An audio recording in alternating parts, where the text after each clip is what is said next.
Hey, everybody. I'm Erica Lukes. This is Expanding Frontiers Research, and I'm happy to be here with you on, I was going to say Memorial Day weekend. I wish it was. I can't believe it's going to be fall. And Labor Day weekend is here, and it's very stormy in Utah. So, unfortunately, for all my friends that are out there trying to camp, good luck to you. And make sure you take your lightning strike detector. It's going to be a wild weekend here in Utah. I want to thank everybody from around the world who stays up late, who gets up early, and supports the show, not only with your presence here in chat, but people that watch the show, share the show. Thank you, Peter. I want to thank Mario for always being here and being my backbone. And I want to thank Jack Brewer for being a wonderful partner and doing research behind the scenes, having great conversations with me, and really moving Expanding Frontiers Research forward. You can go to expandingfrontiersresearch.org to check out all of our blogs, videos, to learn about our archive, which we're going to be making a big announcement in the next couple weeks. I'm so excited about that.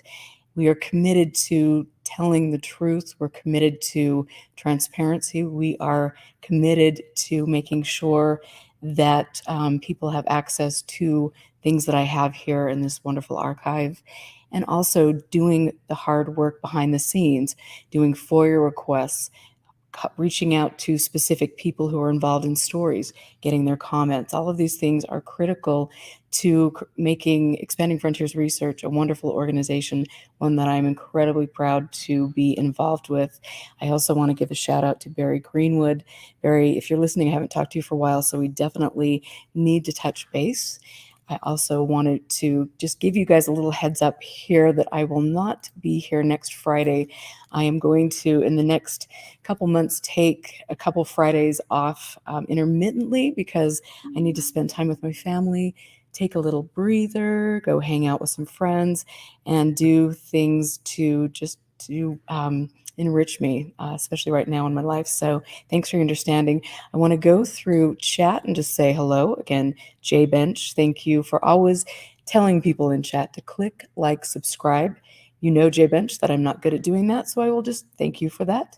And definitely go down, hit the subscribe button, share this show with your friends. I need your support.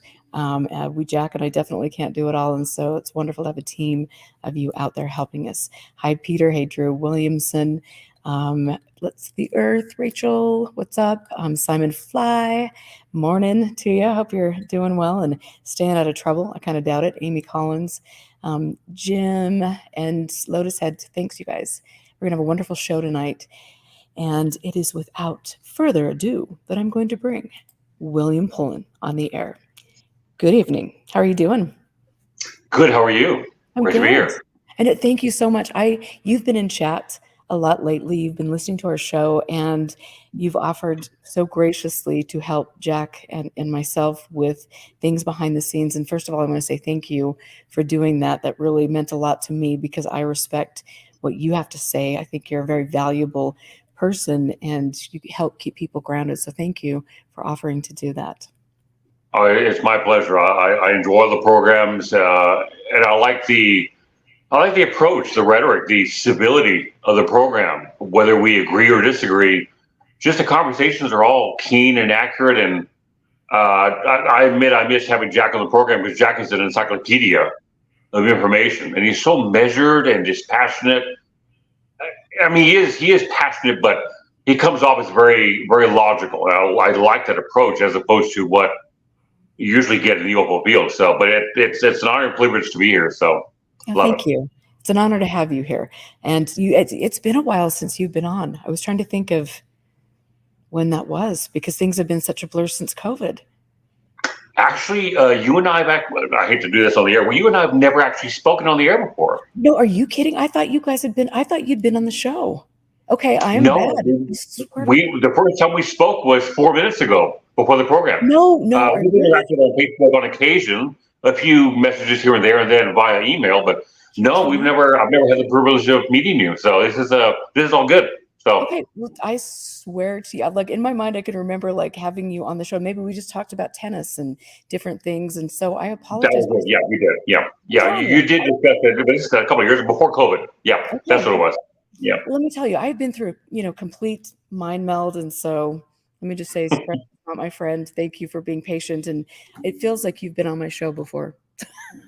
So, Oh, well, I appreciate that. Yeah. Well, I'm the same way. My brain is turning to slush as I get older. So I'm with you. So my memory is all skewed up. So I know, and it's funny because it's like sometimes I can, it's like I can remember things so vividly from 10 years ago. And then it's like, okay, what just happened 2 minutes ago?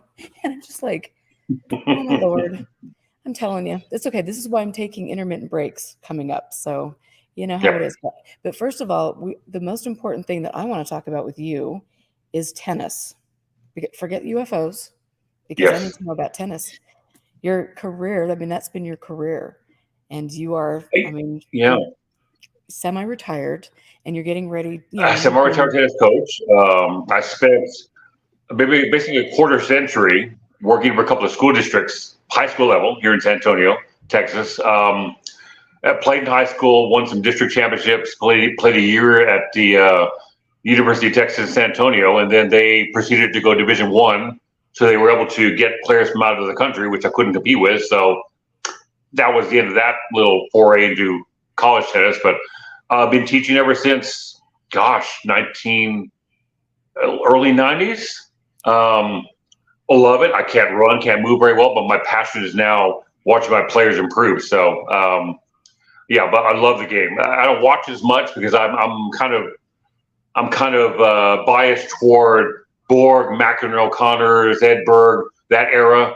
Magnificent athletes, though, nonetheless, today. But the game is wide open, so it's a great game to teach, a great game to watch. So, and I have to say that, just kind of watching you with your tennis and your passions and your pictures on Facebook when you're out on the court, like it inspires me again because tennis was something that I grew up with. I mean, I started playing when I was 4 years old, and there was a point in time I was training with a fellow named Jim Osborne, who was quite renowned in these parts, and he was just a really wonderful coach. And I had like a decision where I could say, okay, I can go pro, and it was like that 10, I was about 10, 12 kind of range, and I was competing a lot. And then I got mono one summer, and it was just like done. I mean, it really threw my, you know what I mean? It really threw my mojo off. But I started, I kept playing not so hard through high school, and then I stopped for a while, and then I started playing back again in my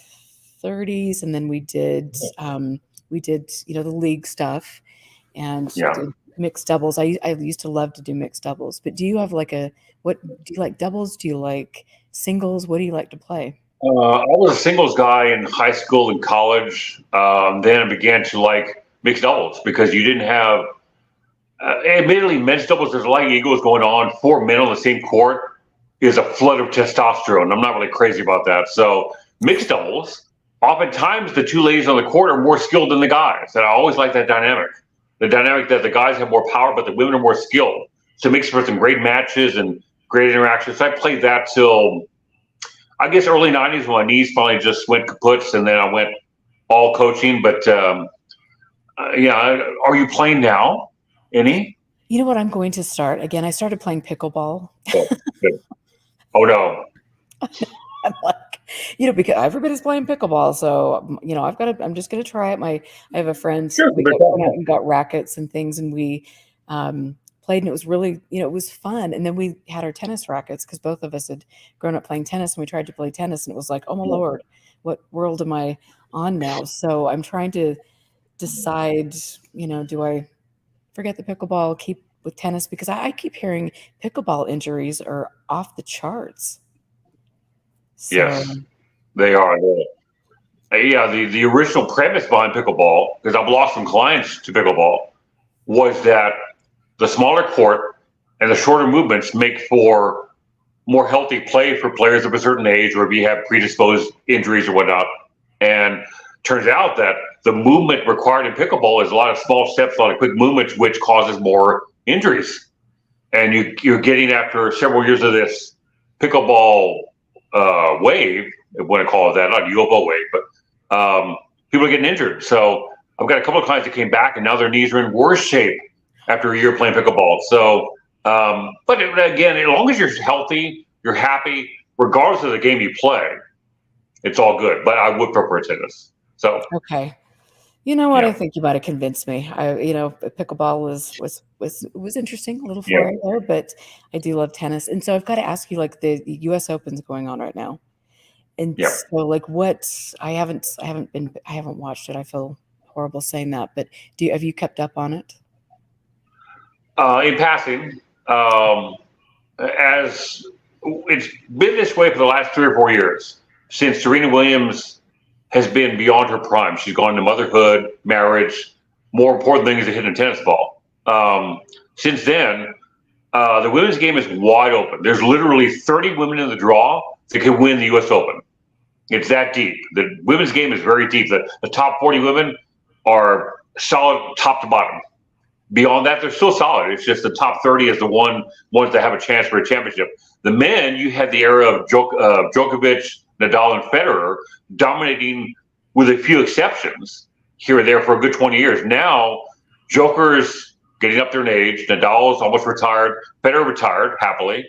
Mhm. So now you have a wide open field with the men, but even with that wide open field, there's still only like 5 guys that could actually win the Open. So it's amazing athletes, but the women's game is easier to watch because there's more athletes engaged in the championship possibilities. The man, you kind of know who's going to win, but it's wonderful to watch. I've not watched any highlights, but I need to catch up on YouTube at some point. So, Well, and but good I've got to stuff. just Yep. thank you. I've got to give my audience props for actually paying attention to what's going on. Michael Reynolds, Brits are doing well at the U.S. Open, and so I love that. I want to say Yep. hi to my new friends that have joined now as well, and I also want to just go back to, because you mentioned like McEnroe and Borg, and like, I'm not going to date myself. I try to pretend like you guys don't know how old I am, but whatever.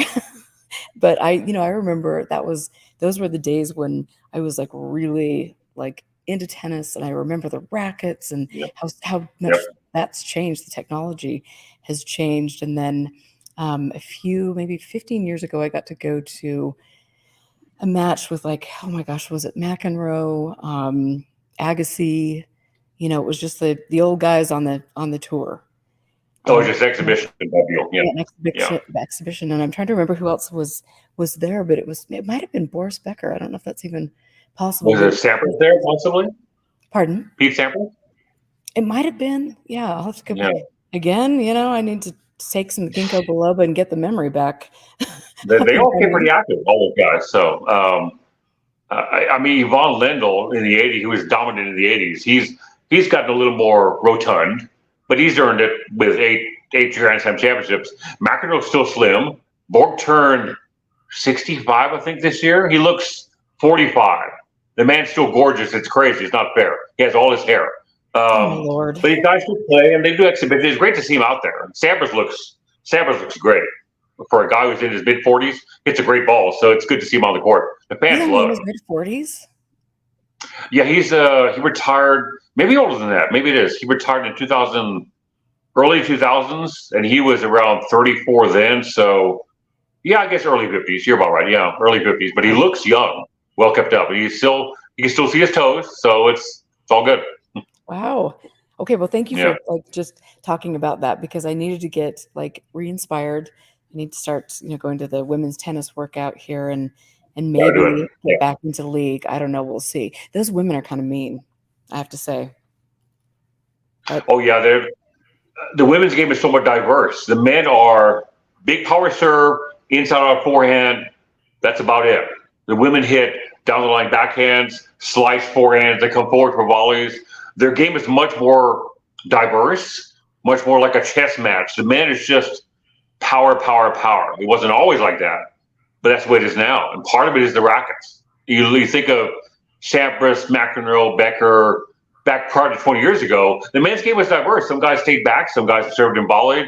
It was a nice combination to watch. Now the men play the same game, and it's kind of boring to watch. Great play, but the women play a different styles. It makes it easier to watch for the fans. So, or at least to my eye, it is. So, but all great athletes. So, good stuff. Okay. That's good. Okay, Yeah. one last tennis question. I'm sorry, I just can't stop myself now because I'm on a roll, and clearly this show isn't about UAPs, UFOs. It's about tennis. And maybe What? music. I don't know. We won't have to go There into you that. go. So do you, I mean, you were from the same period that I was. What, I mean, do you still do, or did you do a one-handed backhand? No, I started with a two-hander. I grew up watching Connors, Borg, and Chris Everett. I won't date myself, but I started watching them in the early '70s, and I grew up hitting that backhand, mainly because I was a kind of a small, skinny kid at the time, so I couldn't have any power with a one-hander. And then my knees grew old by the time I was in my early 20s, and then I converted to a one-handed slice backhand, that's all I do now. So I miss my two-hander desperately, but I can't get in position for it because I can't move. So it's a non-starter. Well, you know, Yeah. and I've never done the two-handed backhand. I've always done the one-handed and like an Eastern forehand grip. I mean grip, which I don't know what. Okay, last question. I swear I just said that. What kind of grip do you use? That's a classic. That's a classic approach. Everything is semi-Western, extreme grips, two-handed backhands, heavy topspin. Gone are the days of an Eastern forehand or continental one-handed backhand, whether you're coming over with slice. That's more of a classic game. That's why Federer was easy to watch because he had a classic game. Djokovic, Nadal, great athletes, but they're not classic. Two-handed backhands, extreme grips, a lot of topspin. And again, that's a great way to play, but they're not classic. And Federer he might be a dying breed with him retiring. There's no other young guys on the tour now that play that style. So it may go the way of the dinosaur. Well, that about sums it up. But you know, that's okay. I'm old school, man. Good night, everybody. You know, whatever. Yeah, But I'm too. Yeah.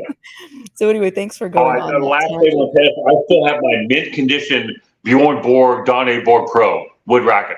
Gorgeous. I still take it out and hit with it every so often. It's Oh my it's like God, it's beautiful. But yeah, the game has changed. The game has changed for the better for the lower levels because the rackets are so advanced. Anybody can pick up the game and play well. 30 years ago, 40 years ago with wood rackets, you had to really work to get good enough to play. Now, akin to pickleball, you can walk on the court and play pretty well and get a workout, having no skills at all because of the technology. So, but Well, that's what it is technology's now. good. So, Technology sure. definitely helped me, like in my golf game. You know, the bigger the driver, that's always clear. It's a good thing. So, but Yep. thank you for Yep.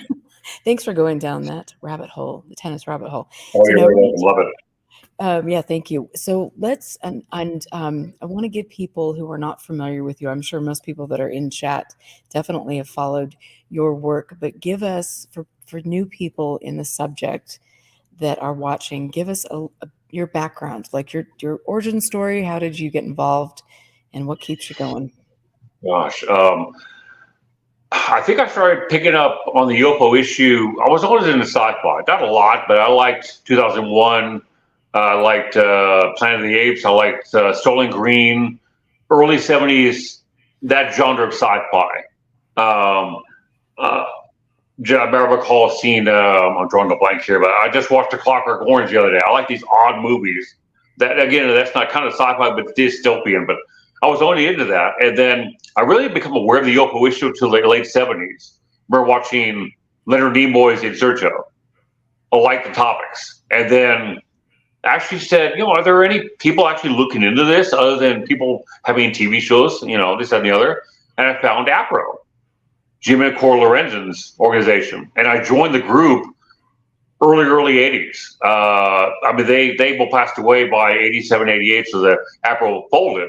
But I was a member for the last 3 or 4, actually 5 or 6 years of its existence, and got their APRO bulletins, began devouring everything, read all their books, got a hold of Jalen Hynek's books, Don Keogh's works, the classic from Edward Ruppelt, and just devoured as much as I could. And I always liked science and math.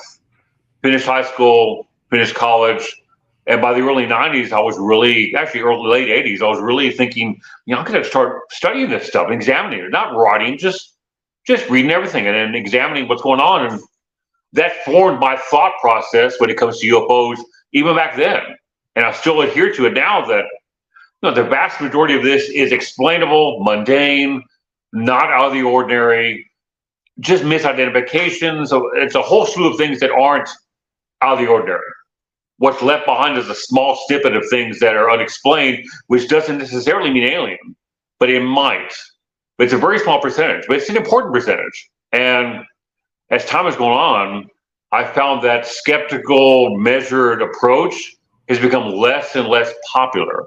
So now I get pushback consistently. Not all the time, but I get the random email that's worded in a way I can't repeat here because you're a lady, but it happens. So, and then I decided not to join social media until 2015. I finally crossed the bridge and joined Facebook, established a blog, a group I co-run with my wife, and that it's been going from there. So the last couple of years, I've pushed away from the UFO community, though. I don't even do any lectures anymore. There's so much nonsense going on that I just can't, I haven't lost my interest in a topic, but the interest to be involved in the actual, with some of the people in the field, I just crossed that. I'm not going to do that much anymore. So that's kind of the gist of my story. So. Oh, I appreciate that. And I think it's, yeah, and Drew will ask your question. Thank you so much for asking that. So have you had a sighting? No. Okay. I've never experienced anything anomalous in my life. No, whether UFO-related or anything else, I just never have. No. Okay. And I actually like that because it allows me to be objective. I'm not. If I'd seen a UFO, I've always viewed it that it would become a personal issue to me, having experienced it in my own life. Since I haven't, everything I learned about the topic is from people who have, which allows me to be dispassionate, to borrow a word from Kevin Randall, or just take a step back and say, okay, I have no take in this, but the information is coming from individuals who have witnessed things. And I like that point of view. It's a luxury I have, but no, I've never seen one. So maybe before I shuffle off the planet, I might, maybe.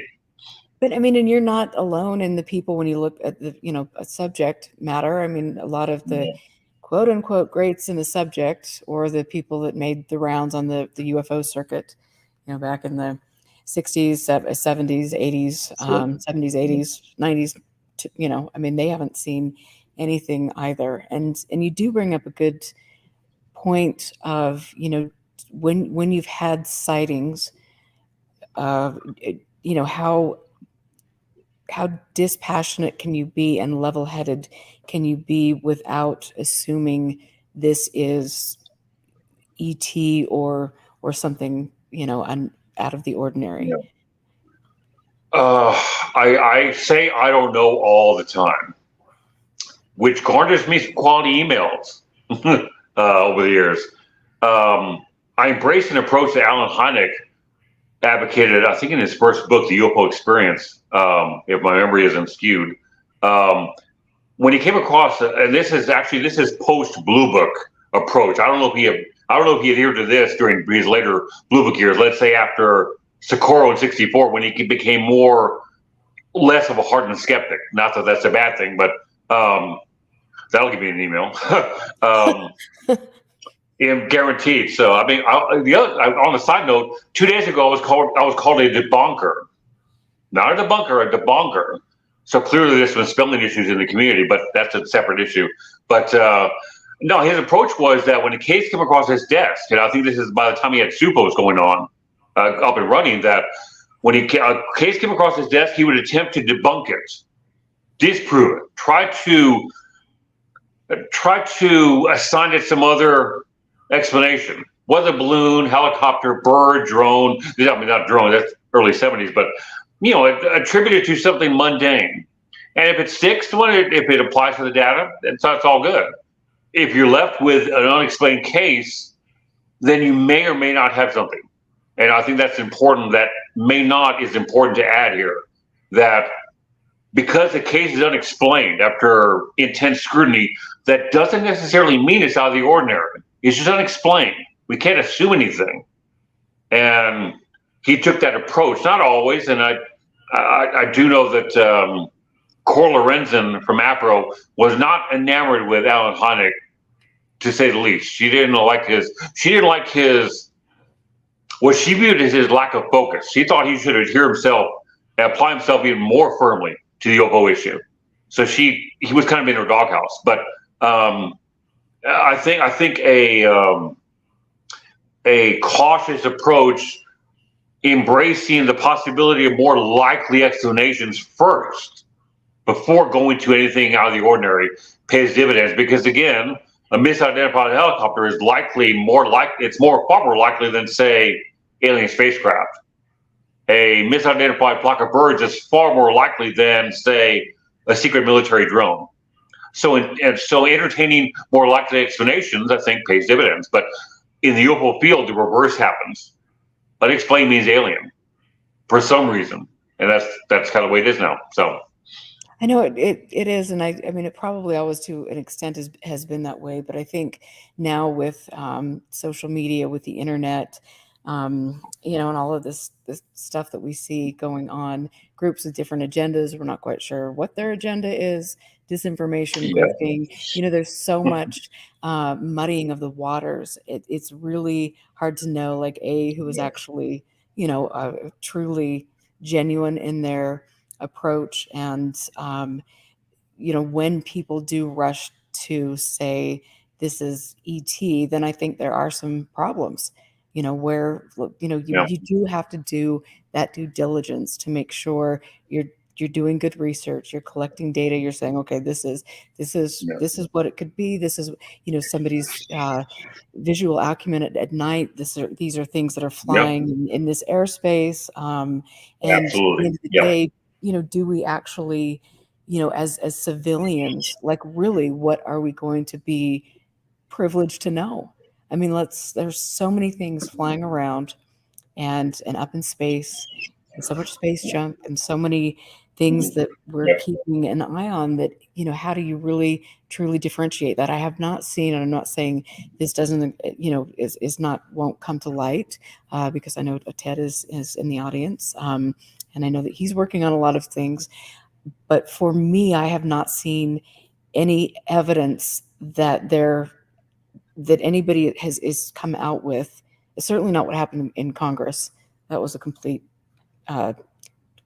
joke, to put agreed, it mildly. But it's like, yeah, if this is truly the case, I would think that the world leaders would be working in concert to make sure that we are studying this, and we are taking a thoughtful approach to potentially approaching an extraterrestrial civilization that is coming to Earth on, their quest. I mean, there's so many things that are not happening that I just have a hard time believing that it is. And I would love for somebody to show me the evidence, please, because I've spent a long time in this subject, because I yeah, have had experiences I can't explain, and I believe that, I mean, it is virtually impossible to say there is not life on other planets.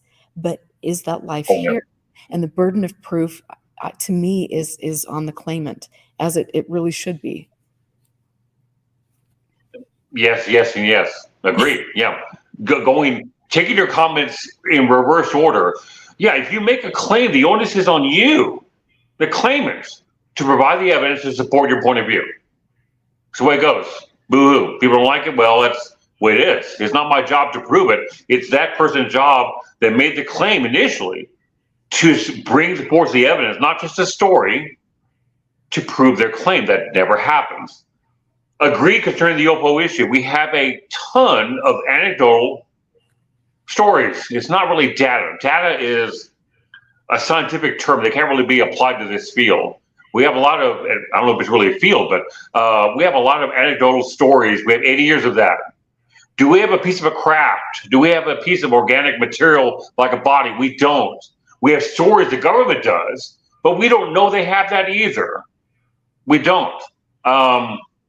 And your comments about the recent congressional hearings, agreed. Mr. Fravor, Mr. Not Grush, the other pilot, my memory is all slush, my brain. The two Navy pilots gave their testimonials about their firsthand witness accounts of interactions with UFOs. I don't use the other acronym. I'm old-fashioned, so and that's fine. I don't see any red flags there. They gave testimony Again, it's nothing but anecdotal, and there's some instrumentality there, but it could be anything. It doesn't have to be alien. That's fine. Rush's testimonials are legally hearsay. I have 6 clients I teach tennis to that are attorneys, 2 of which are prosecuting attorneys. I asked them, gentlemen, to a man, they all said, I'd asked them, is secondhand testimony hearsay legally? Is that the terminology you use? They all knew what I was talking about because I'm like the UFO guy here in San Antonio. And they all knew what I was talking about. I said, yes, it's hearsay. It's not firsthand. He himself is not claiming he saw a craft or a body. He's saying that he knew someone who did. And even if it was firsthand, it's still anecdotal. It's nothing new that we've heard. We've heard stories about craft retrievals and bodies and ships since the days of Leonard Stringfield, rest his soul, in the early 70s. But do we have a craft or a body? We don't have that. Now, there are some cases like Socorro where we do have landing traces or some radiation been detected or whatnot. But so that confirms that an event took place, and that's it. Doesn't explain the event. It simply confirms, okay, an event took place here, and that's the only step forward we can make.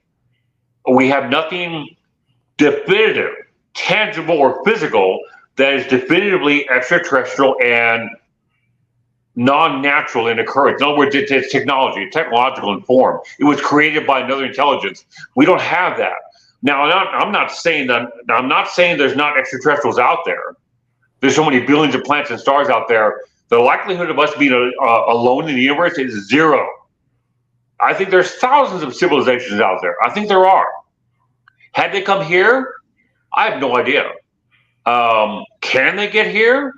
Because we're talking about vast distances that nobody who's ever been alive on the planet can possibly embrace in our brain. We're not advanced enough to really comprehend how big the universe is. Can they get here? But the laws we're aware of? No. Do they know more than we do? Likely, possibly so. But tangible evidence of alien visitation, tangible. Physically, you can hold it in your hand. We just don't have that yet. Just a bearer of bad news, but don't shoot the bad. I'll get emails. I'm ready.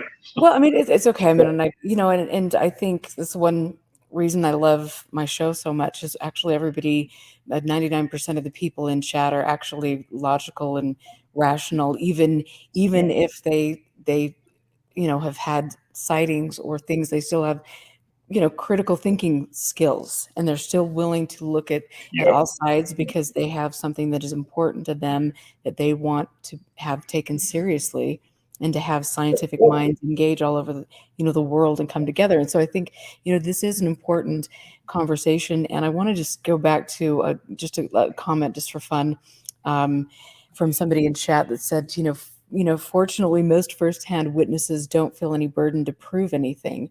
And, I think in a way that, that's wonderful. And I have said to myself on the show many times, I've had experiences that I can't explain. And I'm not looking to other people now for that meaning. That's my own thing. If I learn more about what's going on in my environment, which I always try to do, which everybody should try to do, and I can eventually explain what happened, then I will do that.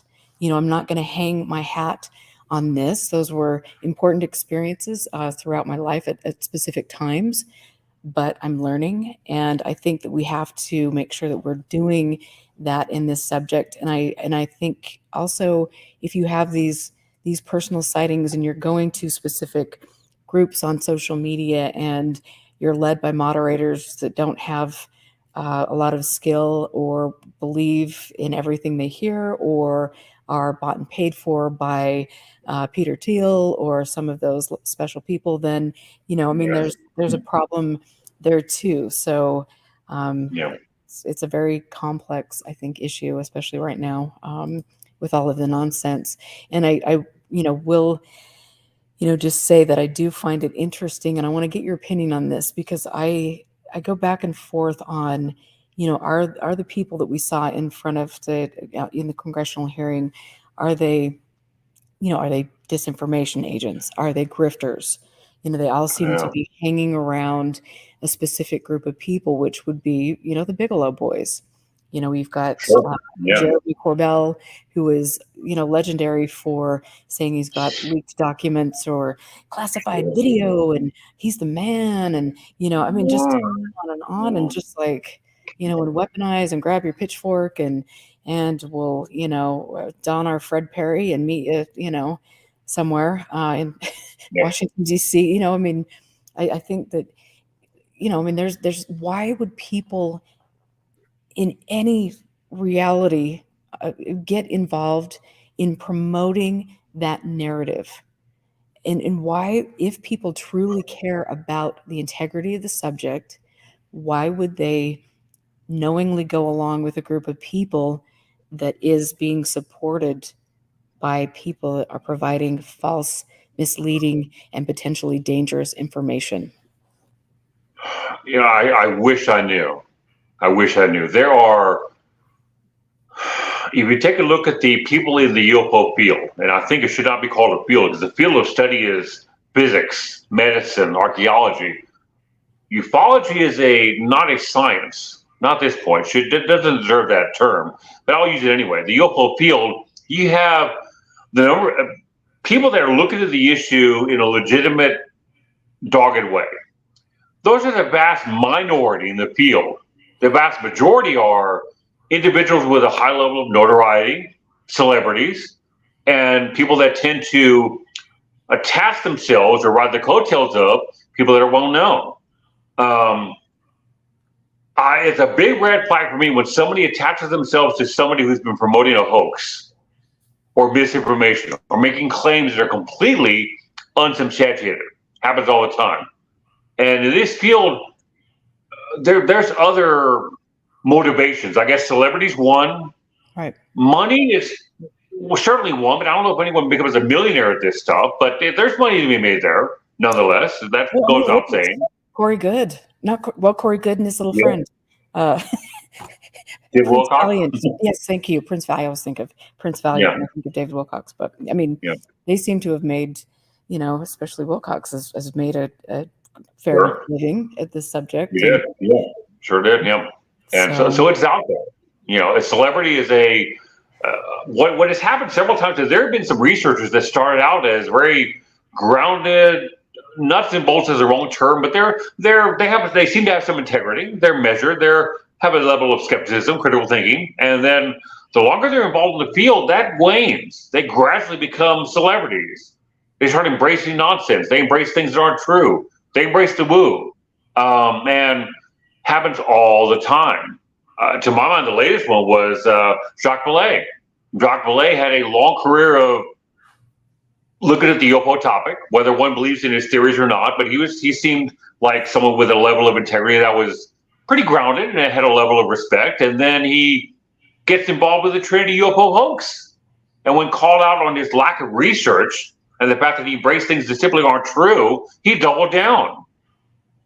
How can one spend so many decades looking at an issue, whether they agree with it or not, and then throw all that away to embrace a hoax, something untrue that he knows is untrue? He has to. If he doesn't, that calls his research into question.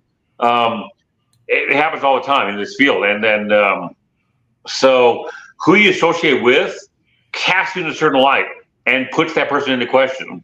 And that's a long-winded answer, but going to the congressional hearings, the two Navy pilots, I'm comfortable with them. I don't see any red flags there that I'm aware of, but I don't know everything, admittedly. But Grush, I'm not sure because his testimony is secondhand. He could be a misinformation agent, or he was misinformed by the people he spoke to, allegedly.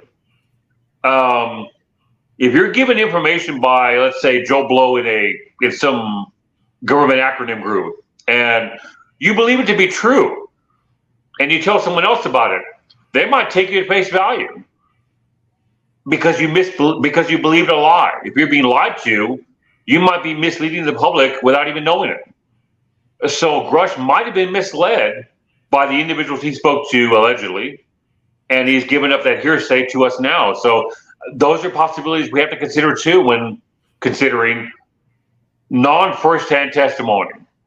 I mean, anybody can lie. When it's hearsay, anything other than firsthand, the quality really drops. We have to really question the validity of that information. It's not popular. It's not a popular approach, but we have to do our, like you said, our due diligence. So, right. Well, and I think that's so critical. And I mean, and it's funny because I had clients that were coming in and, oh my goodness, the UFO topic, like what's going on with the congressional hearing, and I mean they thought about it for 2 seconds, and then at the end of the day, it's on to getting food on the table for your family and all of these other things. But it was. It has been interesting to see that Grush has been much more forthcoming on, news stations than he was under oath and being in a status where he was protected as a whistleblower. So, what gives with that? That to me, that's just a huge, huge red flag. And, again, hanging around the usual suspects that are promoting unverified stuff, and again, like picking up stories from Len Stringfield, and going back, you could go back, we can go back 70 years with this stuff. There's always been the crash bodies, there's always been the crash disc. We're always re-engineering or doing all of this stuff, and it's just like, okay, at some point in time, people in the public, even though I know attention spans are short, and you can obviously there is money behind this. You've got people who have come out of nowhere. They've got YouTube channels with millions of subscribers, and they're getting all the big names and all of these things. Are they part of a larger picture? And are they I mean, what's up with that? Is this a marketing campaign? Probably.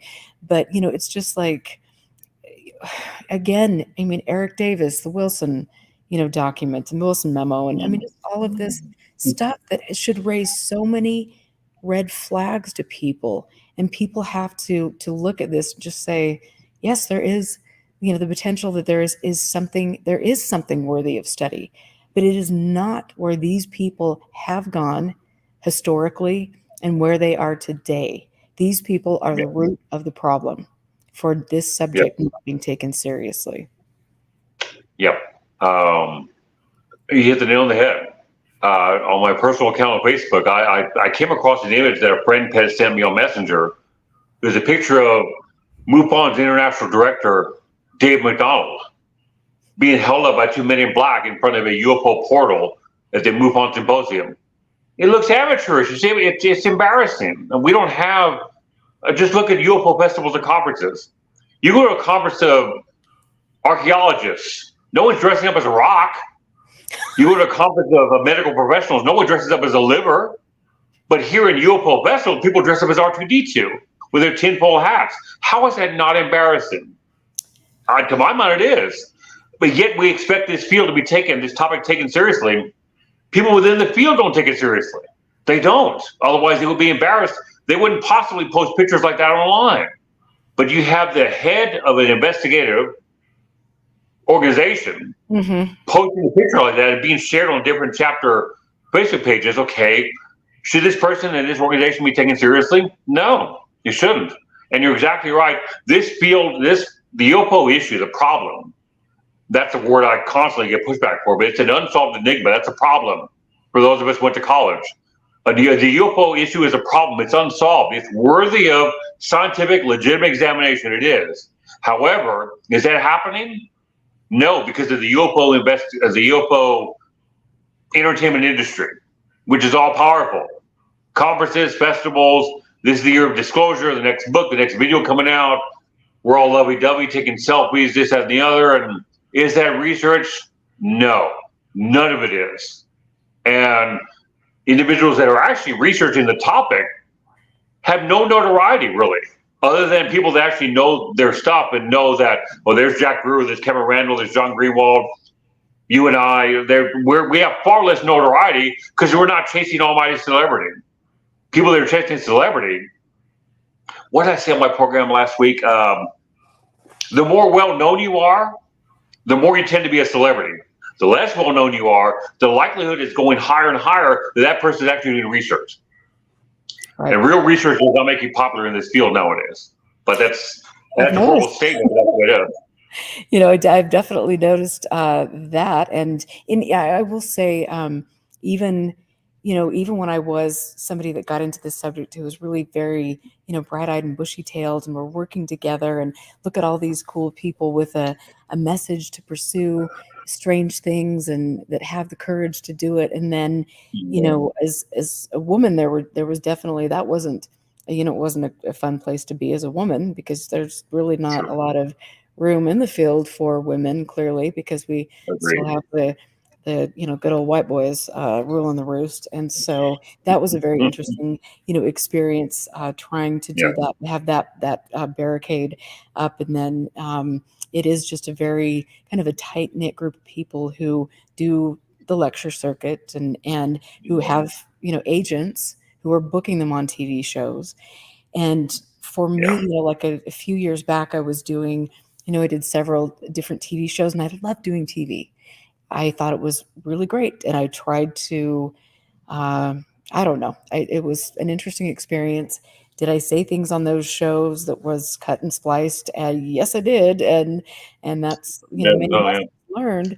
But for me now, it's like I do my show, and I care that I have maybe a handful of people that are really wanting the truth, that follow my show. I don't spend time, and I probably should, but I have a business and a life. I don't spend time, um, putting, I mean, just getting things out and promoting the show. So I'm making a ton of money. This is a lose situation on my end. And as it is, I mean, it's a labor of love for you as well as it is Jack, and many people who are truly dedicated to the integrity of this subject. And so, you brought up a minute ago talking about skeptics and debunkers, and both of us would be labeled by people as both of those things. I am not neither a skeptic nor a debunker. I want the truth. And if that, Yes. so just I'm not saying nothing has happened. I'm saying, please show me the evidence. What Yes. is that? How, tell me how that's a debunker. And I'm Right. also like you, I'm not going to be afraid to call out people or organizations that are promoting narratives that for decade after decade have proven nothing. Yes. So, it's a real, yeah, it's an interesting thing. And I want to, while I just want to show this, because I was going through Anne's archive, the file today, and I found Yes. this, and it makes me kind of laugh. I just want to show this. Okay, so here we have, you are not alone, because presidents see UFOs too. Will President Carter open up all the UFO files? I am convinced UFOs exist because I've seen one. President Carter reported last spring, if I become president, I'll make every piece of information known. And then, we've got the International UFO Congress here in June, June 24th through the 26th, 1977 in Chicago. Interesting. And then on the back, we've got the usual suspects who are promoted, or, repeatedly for decade after Yes. decade on the scene, promoting different things, right or wrong, whatever. And again, it's like, and then we've got Uri Geller, of course, space contact. We need to get him in the mix, because he's such a reliable narrative, but he's definitely made a lot of money on Pokemon or whatever he's doing. But it's like, okay, so they're promoting the same story that we're hearing today. Yeah. This is the same story Yeah. that was promoted by NICAP in the 60s, 50s and 60s. Yeah. Okay, guys, where is it? Nothing new. No, I know. it's the I same mean, story. Repackaged, recycled. A good friend of mine said recycled material. Exactly right. Disclosures happening this year. The president's going to talk about UFOs. He's going to release the files to the public. Okay. We have crash retrievals. We recovered ships and bodies and whatnot. It's the same story over and over and over and over again for decades, literally. It's the same stuff. People have a very short memory in our society in a general way. In the UFO community, no memory at all. Some negative story comes out about a researcher or some issue comes out, and within a week people are forgotten it. They moved on. They moved on to another topic of note. It's the same story over and over and over, nothing new. It's never ending, and that's great documentation. That's not just you and I spouting off about our personal belief structures. That's a document showing this is happening. That was back in '77. That's a few years ago, and you can reframe that and just add 2023. Same program, and you're at the same people. And some were dogged researchers, needless to say, but there's always that group, which seems to be the majority, that are simply making the rounds, doing the circuit. They're at every conference, every event, every festival, period. And telling the same old tired stories. It's like you turn on the radio, you hear the same tired old Oreo Speedwagon song over and over and over. Oh, Lord. Great song. Lord, Don't need to hear it 10,000 a day. Same story here. We have the same claims over and over here, nonstop. If it was Journey, I could handle it, but REO Speedwagon, ooh. Sorry. I would have one album from them. No, I could too. Yeah, and I don't play them because they play to death. Yeah, so yeah, that's what's happening now. People are saying, "Well, Grush made all these claims. That's amazing." And for those of us with any kind of memory of history, we're thinking, "Well, that was claimed in the '60s, in the '70s, in the '80s. There's nothing new at all." And did those claims come to fruition? No, they didn't. Did the claims in the '70s come to fruition? No. In the '80s, same thing. '90s, same thing. The claims are made, and did they ever come true? No. Oh, but the government might be behind documentation, or they have it at Area 51 or what have you, or this and the other. Right. Well, they have it there. Well, how do you know? You're not in the military. You don't have any need to know. How do you possibly know what's secret? What's secret? Okay. That circular thinking is common in the field, too. It happens. It drives me crazy. You know, someone, well, they have a UFO in Groom Lake. How do you know that? Well, Bob Lazar said that. Okay. That's not good enough. Not good enough. Reliable narrator he is. Yeah, that's special spirits involved in some very nefarious things. But hey, let's not talk about that because he is being framed by the government.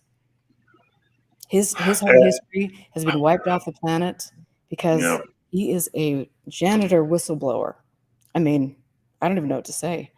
You know, at least you know, like Grush and Fravor and these guys have an actual background in you know what they're saying that they do. And I want to go back because I'm seeing lots of great comments in chat, you guys. I really appreciate it. But let's go back to Grush because I'm seeing, you know, the common thinking in chat tonight, and then I've heard this on other shows, is that Grush was just kind of a useful idiot, that he was potentially groomed, handled by people like Eric Davis or, you know, maybe George Knapp and that usual crew. He doesn't strike me as somebody who would be a useful idiot. I definitely would say his background would be such that he would be intelligent enough to know, perhaps, if this is accurate, would be intelligent enough to understand that, you know, when you're making claims that you have to have, it can't be hearsay, like you're mentioning.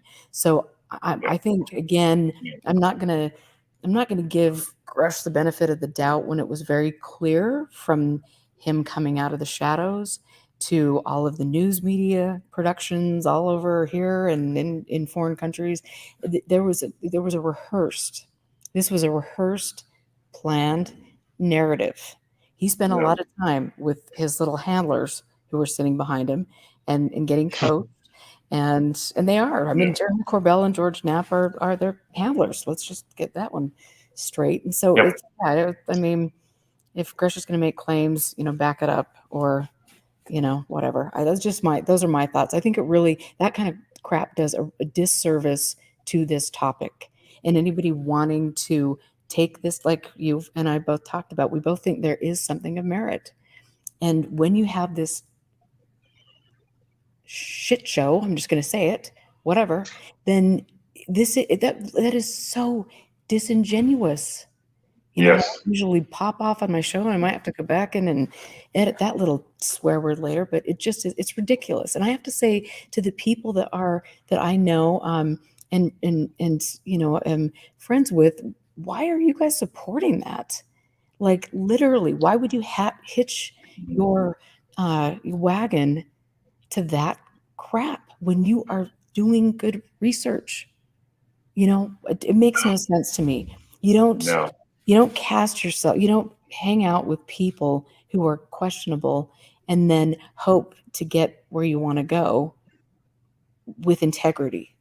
That doesn't happen. No. People are very comfortable sacrificing their integrity for notoriety, for celebrity. In this field, they are very comfortable. They're very comfortable taking selfies and associated with people that are not on the up and up. Trying to be kind here. This is your program. I don't want to be let it fly too much, but Well, I mean, clearly I I was just agree. having a moment there, so. No, but I agree with everything you said. Now, you cannot associate yourself with somebody who is not on the up and up that there's questions about, because it casts you in a certain light. Who you associate with gives you a perception in the public eye. If I associate myself with someone who's never committed a crime, that's all well and good. If I associate myself with someone who's a ex-con or someone on trial, then it casts my judgment in doubts, because I'm associated with somebody who may have been doing something that's not on the up and up. And it goes without saying, not in this field. People appear on all these different shows, take selfies with people, do programs with them. They associate with people that have severe red flags about what they're claiming or their backgrounds or a combination thereof.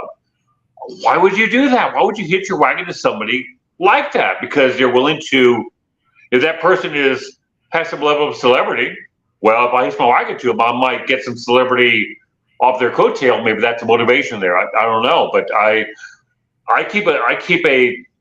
pushed away from the UFO field in general, but there's certain people I push away with a 10,000-foot pole. I want nothing to do with them. If they happen to email me or make a comment on my blog, I don't even return their comment. I may delete it or let it sit.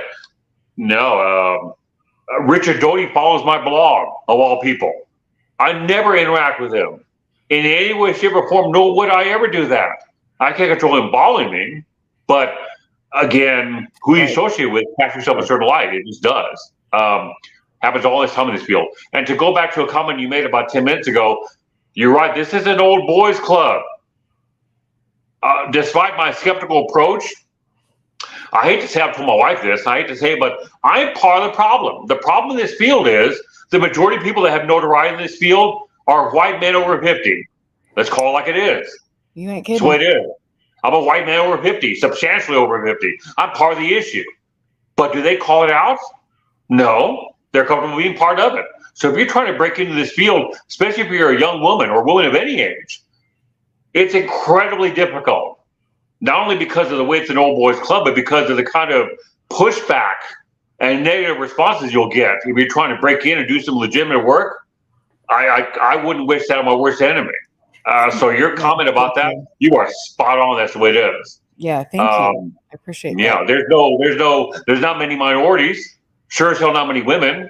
And the women that are in the field, how many are actually doing real research work? Right. Even a small percentage of that. Some are celebrities. So it's a tough slope to go up.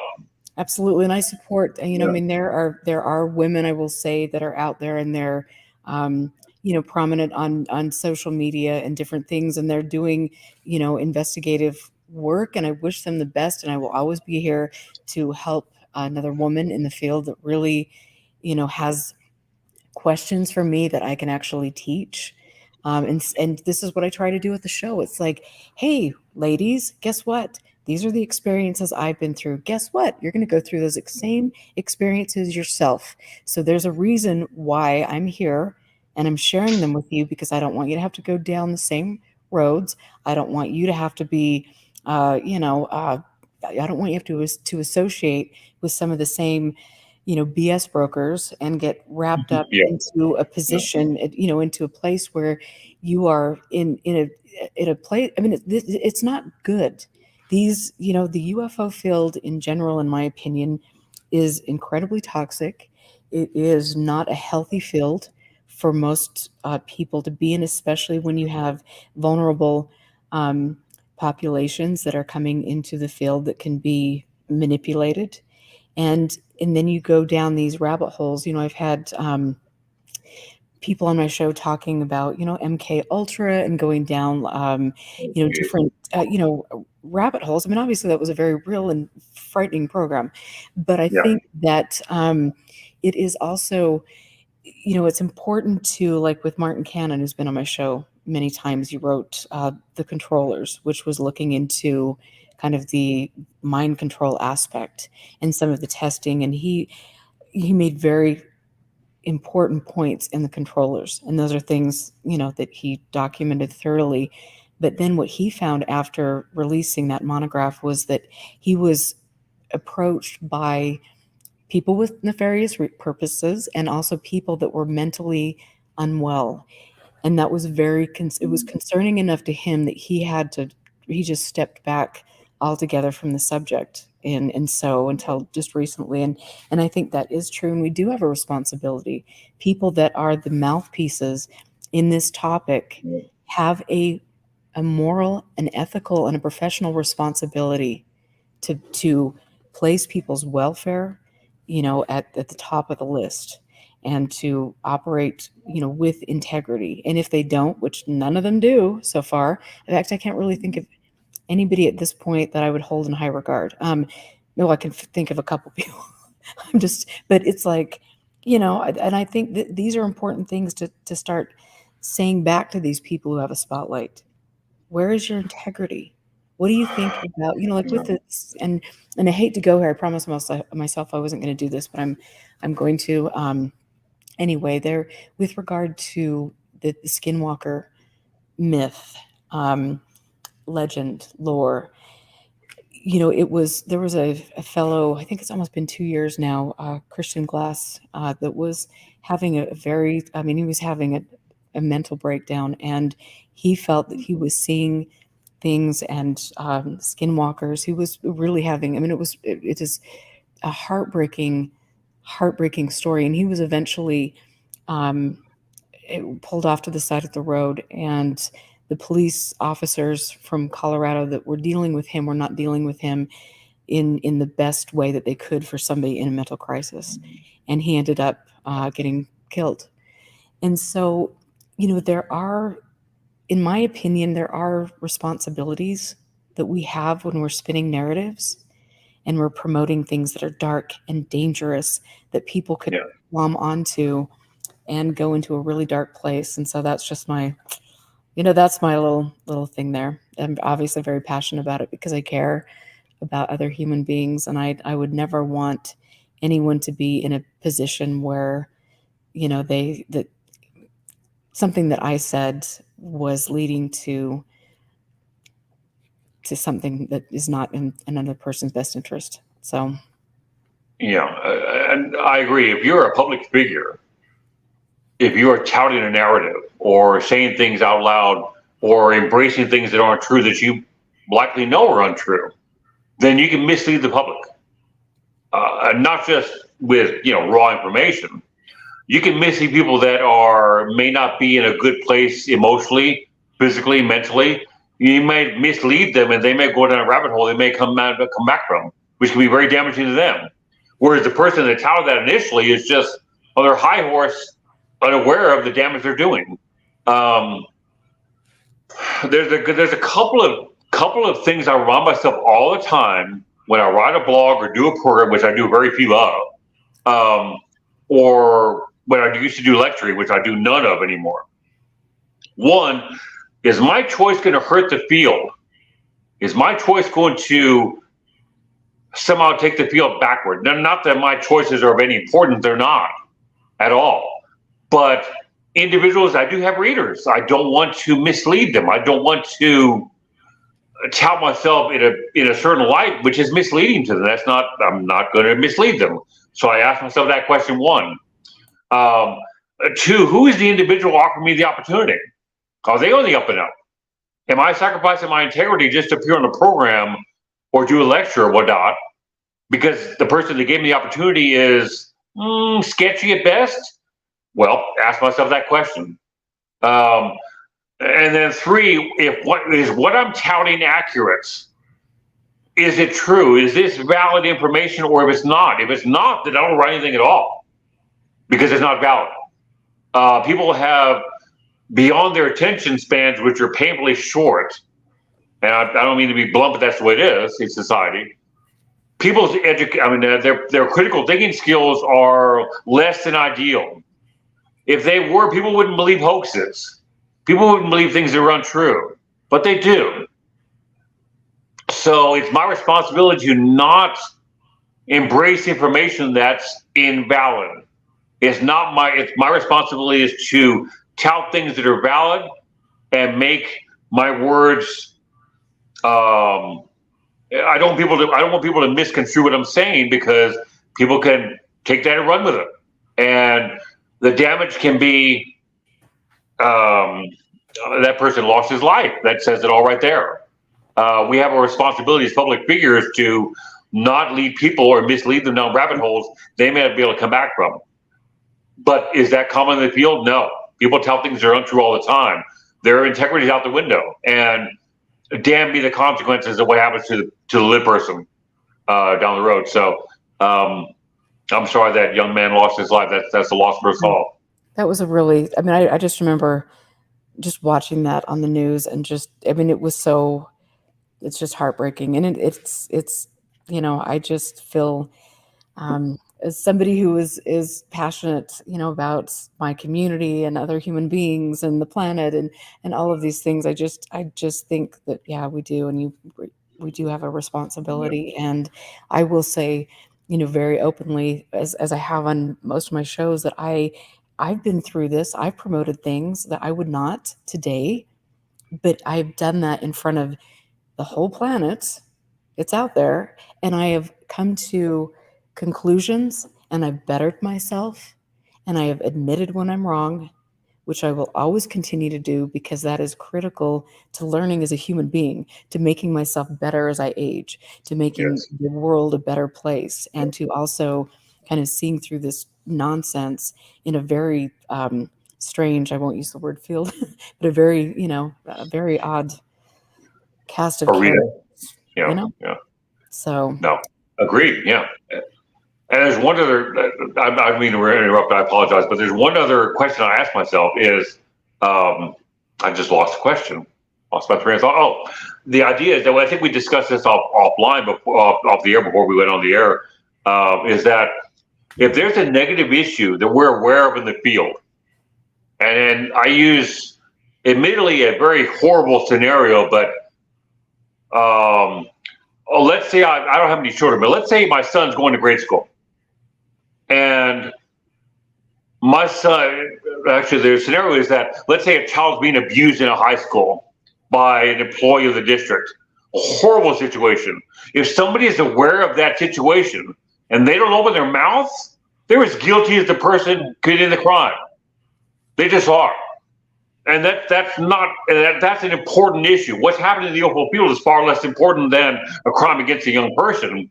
But the idea is the same. If there's an issue in any field of study that you're aware of that affects that field of study in a negative way, a damaging way, including to individual people, and you stand pat and keep your mouth shut, you are part of the problem by not opening your mouth and addressing the issue in a straightforward, honest way. Not necessarily attacking anybody, but if you are quiet about an issue that you're aware of, you're being complacent, and you're part of the problem.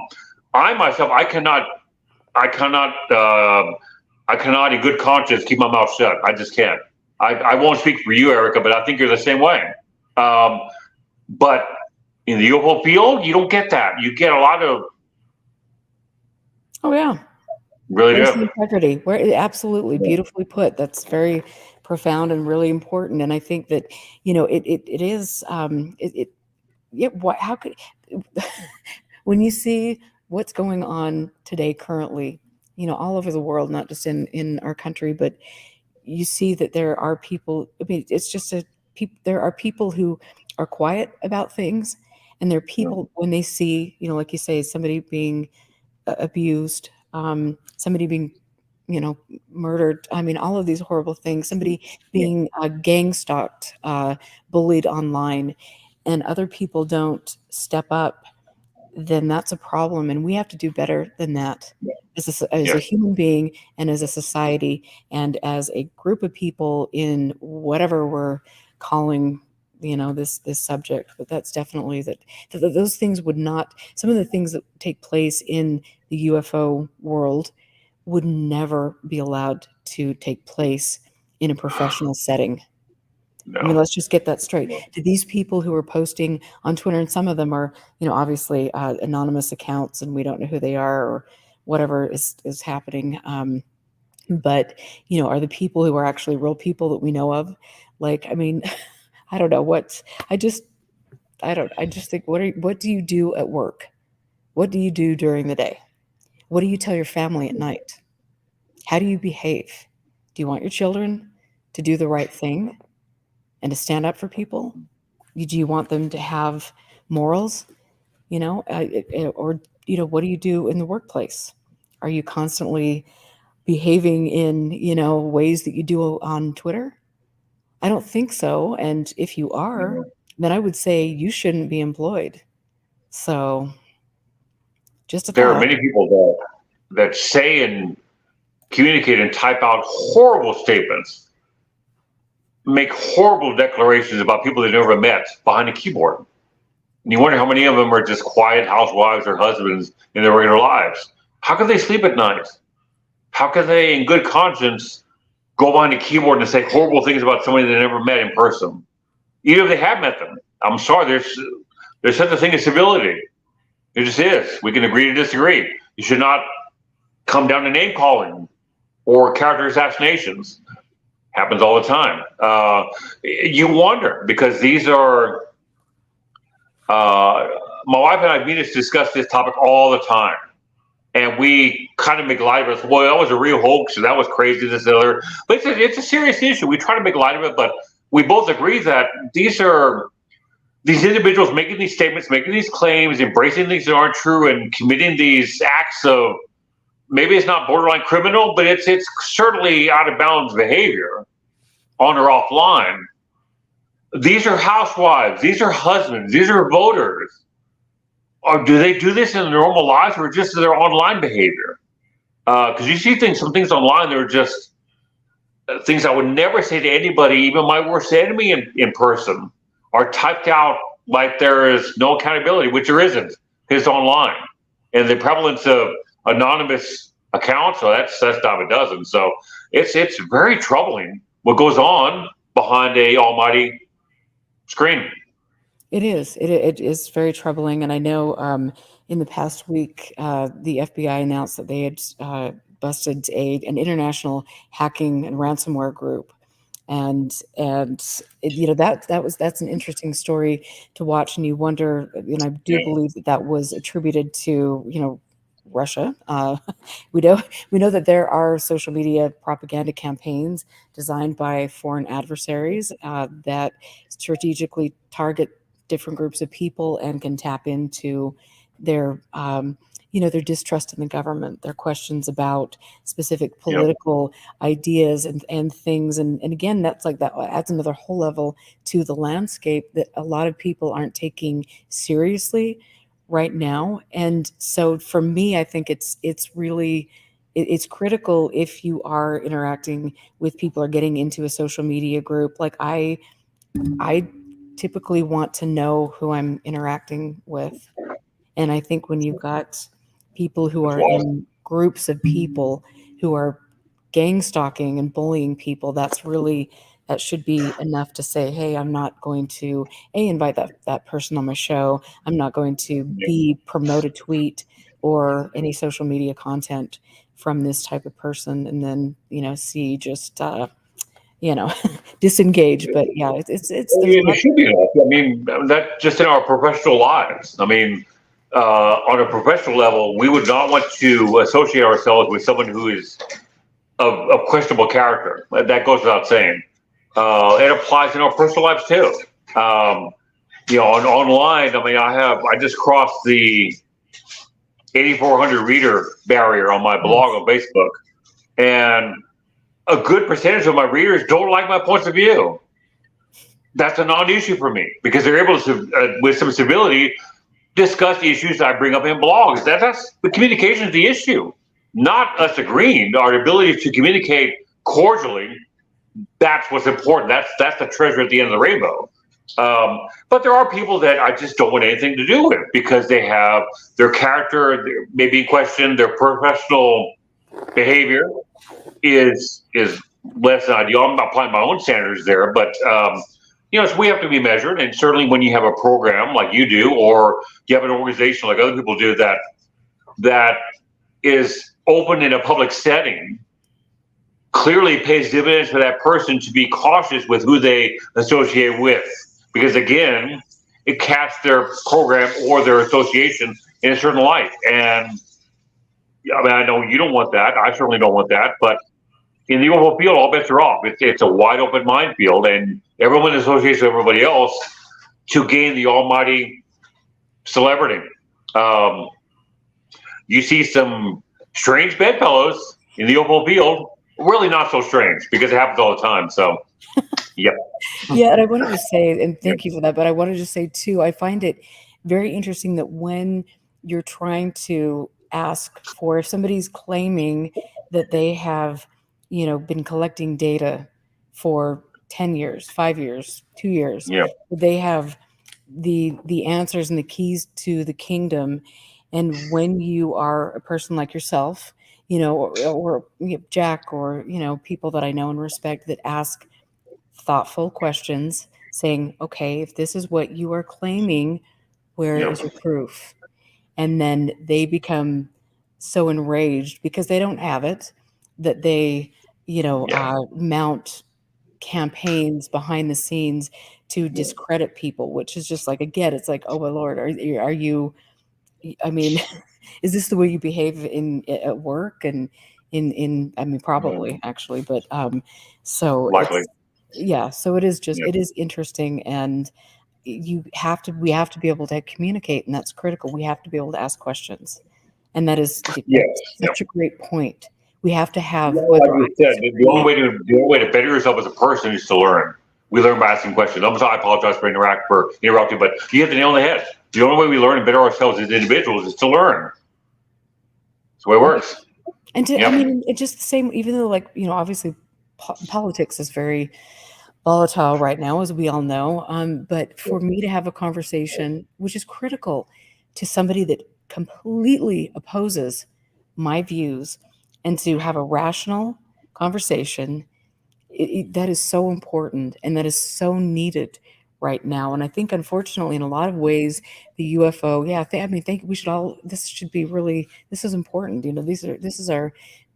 We have to do this. But I think that the UFO community, whatever it is, we'll find the arena. Yeah.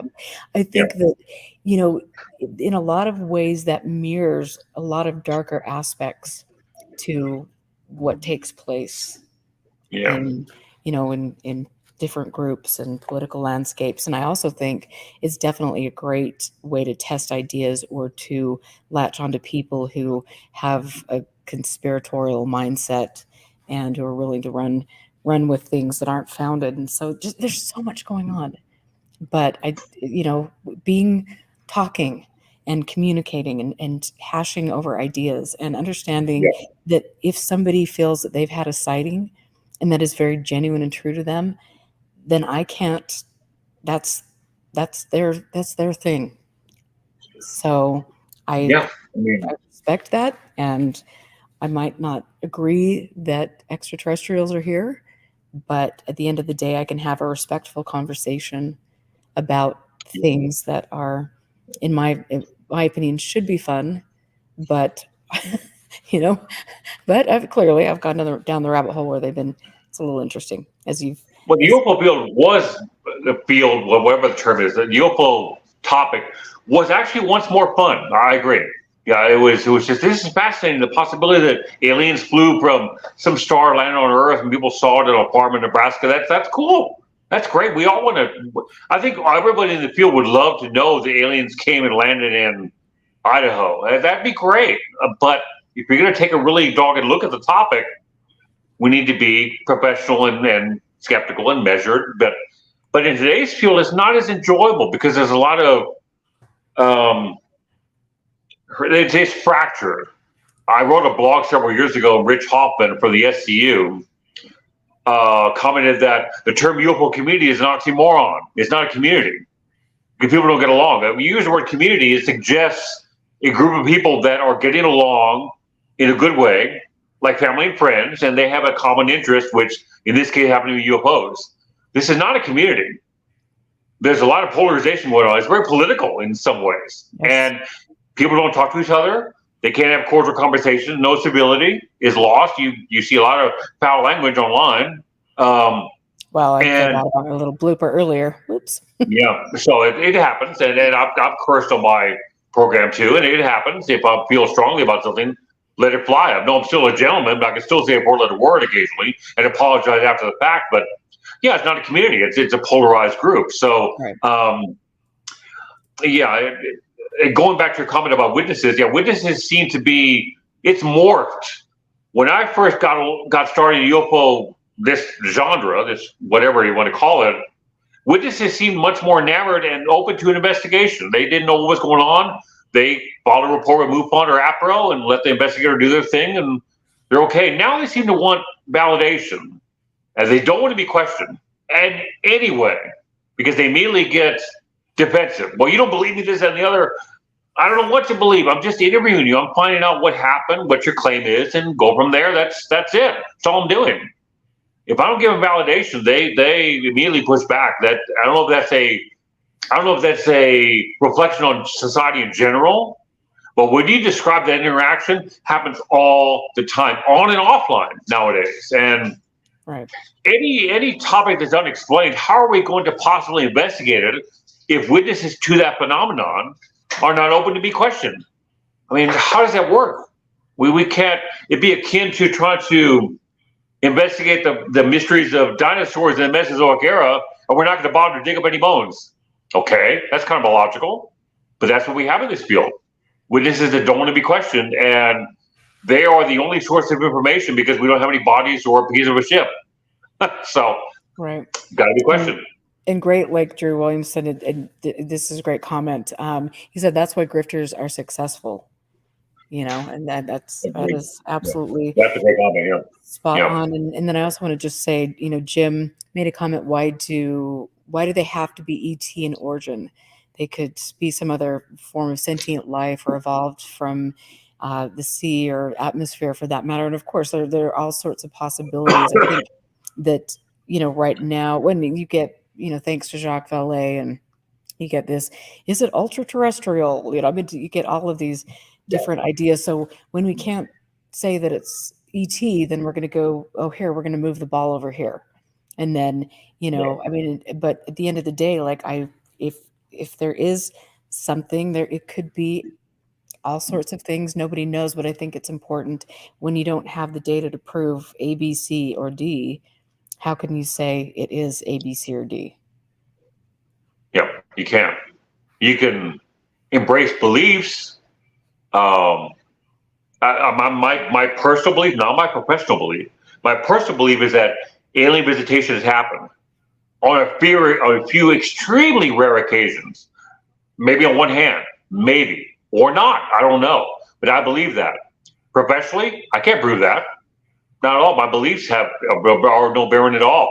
We can believe things all we want. Do we know? I mean, that's my approach. I don't want to believe in aliens. I want to know. Have they come here or not? I want to know. But belief structures are very strong in this field. And I think that is a reflection of society. A religious and political and all sort of ideologies people have.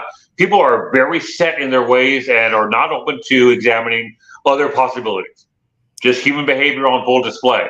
It applies in this field too. People believe it's time travelers, ETs, ultra dimensionals, you name it. People embrace it. Is someone right? Possibly. We could all be wrong. We just don't know. What we do know is that the vast majority of these things are explainable. We do know that. What we don't know is the small percentage that are unexplained. Do they necessarily have to be non-terrestrial, alien, or time travelers? No, they don't. They simply be unexplained cases that need more information. Right. We just don't know. But people are very quick to go to the non-mundane. They don't embrace likely explanations. They embrace things that are just completely unsupported, which may be true, but again, belief doesn't get you anywhere. Knowing does, and that's part of the learning process, like you discussed earlier. But it's not popular. Beliefs are popular. Right. Facts and information that is accurate are not popular in this field, at least at this point. And I think that's a ball that's rolling downhill that we may not be able to stop, unfortunately. Right. And I do think, as well, I think again, I'm going to, go back to, we have to be aware that, when you see something that you think is anomalous and you get into a Facebook group, or you go to a MUFON meeting, or, well, I mean, at the end of the day, MUFON's data has been bought and sold how many times to who? Bigelow and other ones, yeah. And what are their motivations? Because I can tell you, really honestly, Bigelow's motivation has nothing to do with extraterrestrial craft. This is about making money.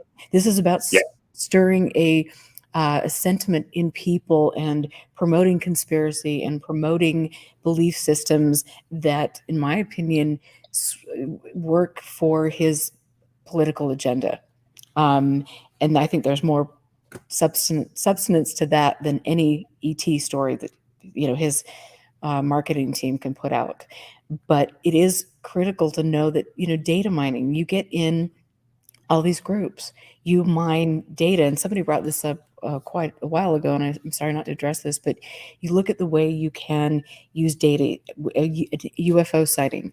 You're looking at a person's demographic, you're looking at the stimulus, you're looking at all of the things that are taking place in this person's life, to where they think that they have had an anomalous experience.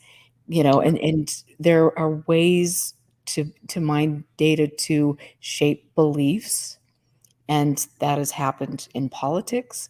We've seen, I've mentioned millions of times Cambridge Analytica and how detrimental that was to the landscape, the global landscape. But, you also have ways that you can use a UFO database to see what's taking place with a foreign adversary's technology, yada, yada. There's many ways to manipulate and use data. So I just think that people need to understand that is happening. And I will say that it kind of drives me nuts when there are people that think UFO data isn't valid unless you have the UFO case of a lifetime. Because that's not what really it's about to other people that are mining data. So, what are your thoughts on that? Going back to Bigelow, I think Bigelow's motivations are similar to MUFON's. That it's money. I mean, any cursory examination of a MUFON Facebook page or their website, it's all about memberships, selling T-shirts, lanyards, bags, whatnot. It's selling products. If you run a investigative organization that's legitimate, that logically you're going to publish for public consumption and examination the results of your investigations. That's what happens. So that other individuals in the field can peer review your results and further that investigative process down the road. MUFON has not been an investigative organization since, maybe early 90s, late 80s, possibly. And I'm very biased toward APRO and NICAP, more APRO. But being the only horse in town in the race now, it's money, it's memberships, it's yada yada yada along those lines. It's not an actual effort to investigate the UFO problem, and that by extension is the entire entertainment industry.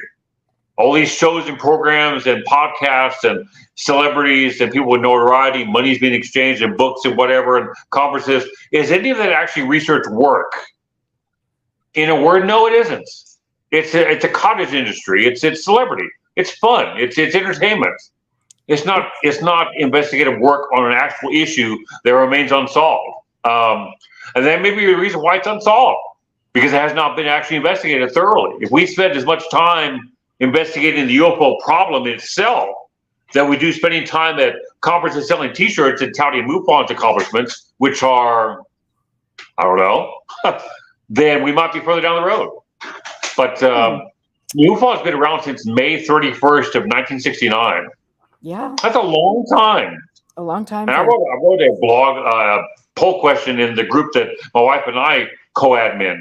And it basically offered the question, has any case that's come across MUFON's desk been proven to be an example of alien visitation or non-terrestrial activity? Because we both said yes to that. I thought, okay, what are they looking at? What evidence has MUFON brought forth? None as far as I know of. Again, they believe that, which is, everyone has their own beliefs, but the case is not proven at all. No, it's not. But money is a huge motivating factor. And Bigelow, Knapp, Corbell, MUFON, you can kind of pigeonhole them on the same group. It's all money. They're looking for celebrity, notoriety, and financial gain from their efforts, not investigative results. That's today's UFO field. Right. And too, I think there is, people assume that because a certain person isn't making money from a specific property or from doing A, B, C, and D, and that they've invested all this money, that doesn't mean there aren't other ventures connected with what they're doing. Yeah. Property, different. In the Uinta Basin, we have a lot of huge, oil and gas industry. I mean, there are a lot of ways, in Vegas. Property. I mean, you've got the budget suites and you've got, so there are lots of motivations for people that I think we have to do our due diligence and say, wait a minute, is your motivation really pure? Because you're not putting forward, you've never, like with Bigelow, he's never put anything of merit out to the public. No. It's been like this gaping black hole, and then what you do get out what you do hear is absolute nonsense from Davis and Kit Green and that whole clown show that has just been promoting and handling and steering people down a path of just, it's just ridiculous. Like the more I step back and look at that, I just think, wow, I can't believe it. It's really preposterous that anybody would ever. I believe it's happening. Yeah, there's an old term, historical quote it's attributed to P.T. Barnum, although they actually didn't say it actually in reality. There's a sucker born every day. That's true. There is. I mean, we live in a society where people think we didn't land on the moon. They think Elvis is still alive. They think the JFK assassination was a setup. It may have been, but they think it was completely a fictional account. That there's a hole in Antarctica that leads to an alien civilization within the Earth. People believe that. These are voters. Right. People are easily misled. So when you feed them information in the UFO field community, they believe it at face value. They don't critically think and step back and say, okay, is this link and the content within it valid? No, they just embrace it. Oh, that's a great story, this, that, and the other. There's no critical thinking at all. There's no consideration that what they're reading may not be true. I mean, contrary to popular belief, not everything on the internet is true. It just isn't. What? But in today's society, everything is believed. For my therapy, because you just broke my heart. Yeah. Dang. Somehow, a skeptical, reasonable, cautious approach is not embraced. It's not sexy. It's not popular at all. Everyone's expected to believe everything, and that's just not wise. It just isn't. I mean, I know I wasn't raised like that. I was raised to. I ended up being a skeptical person because I know some things are untrue. It pays dividends to. You see a case or something comes to light in a link or a story. Okay, that may or may not be true. I'm going to look into that and research and learn more about it before I decide to believe it or not. And again, even after that process, I might be wrong. But that process is invaluable. It's essential, not just blind belief in anything. But in this field, oh, blind belief is embraced. It's the way to go. That's just completely illogical, to quote Mr. Spock. So, Right. Yeah. I mean, yeah, it absolutely, yeah, it is interesting to see some of the belief systems. And also, it's a really great diversionary tactic. It's like if you're talking about UFOs when there's actually an environmental catastrophe taking place in front of you, and yeah, I mean, the powers that be want to cover that up. I mean, what a great distraction, especially when you've got, the bringers of the truth like Corbell and, oh, it's okay, don't worry that, your health is failing because you live in an area where there are questionable things taking place with regard to mining things. But hey, it's all ET.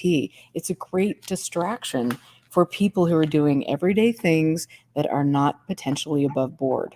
And I think that needs to really critically be looked at. And I want to just talk a little bit about, because we've had such a great conversation, but I had mentioned to you that I'd been going through my archive, today, and I found some things that really have never seen the light of day.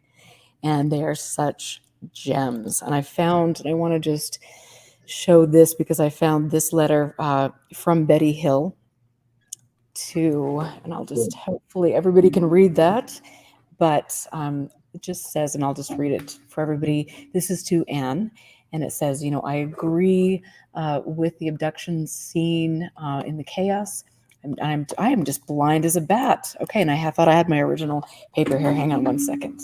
I receive on average of 2 phone calls a week from those who want to believe they have been abducted. Most of them I tell them to contact Bud Hopkins. I know I'm not going to believe them, which is, I mean, for me, that's very, very interesting to hear her say that. it is, The yeah. investigators are at fault. Also, for example, last summer, a very well-known investigator came to visit for a few days. If I said his name here, you would know. My tenant Sylvia was sitting in the backyard and walked up to her and suggested he give her hypnosis to find out about her abduction. She was amazed and said she had never seen a UFO. So we said that they had blocked her mind and so on and so forth. And so, like, I found this letter, and there were several exchanges.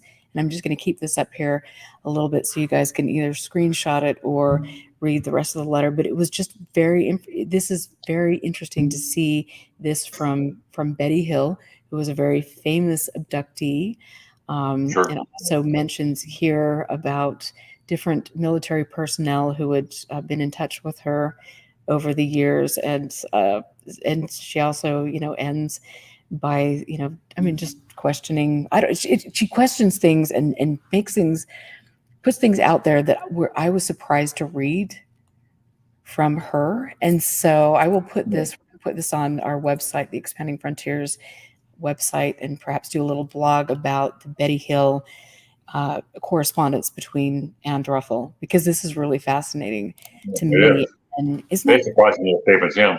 yeah, it's You just know, crazy. I also want to just really quickly talk a little bit about Dr. James McDonald.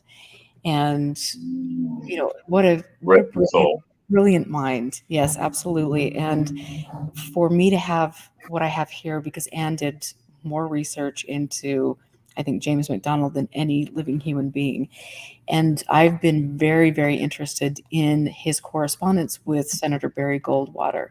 And over the years, they had quite a heated exchange. And I'll just show this letter because Anne had reached out to Barry Goldwater. And this is an original letter. I'm happy to say that I wear with, kid glove, or I look at very carefully. But it just says, you speak in your letter about things that happened over 30 years ago.